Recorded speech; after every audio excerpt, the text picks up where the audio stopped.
ఈ రోజు ఉన్న ఇబ్బందులను అధిగమించి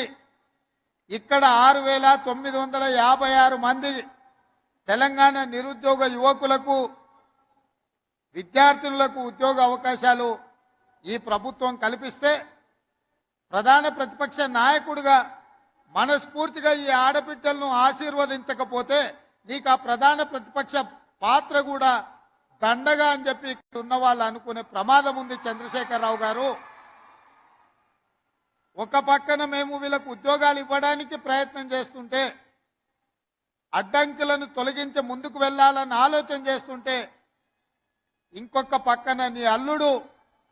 ఈరోజు ఈ ప్రభుత్వం మీద వీళ్ళకు ఉద్యోగాలు ఇవ్వాల్సిన అవసరం లేదన్నట్టుగా మాట్లాడుతుండు. మీరైనా పిలిచి మీ అల్లుడికి గడ్డి పెట్టండి. ఈరోజు ఈ పేదోళ్ళ బిడ్డలకు ఉద్యోగాలు ఇవ్వడం ద్వారా ఇన్ని వేలాది మంది వెనకాల వాళ్ళ కుటుంబ సభ్యులు, వాళ్ళ అన్నలు, వాళ్ళ అక్కలు, వాళ్ళ తల్లిదండ్రులు వచ్చి ఈ సంతోషంలో భాగస్వాములై మా బిడ్డలకు ఉద్యోగాలు వచ్చినాయని ఈ సంతోష కార్యక్రమంలో పాలు పంచుకుంటుంటే వాళ్ళని అభినందించాల్సింది పోయి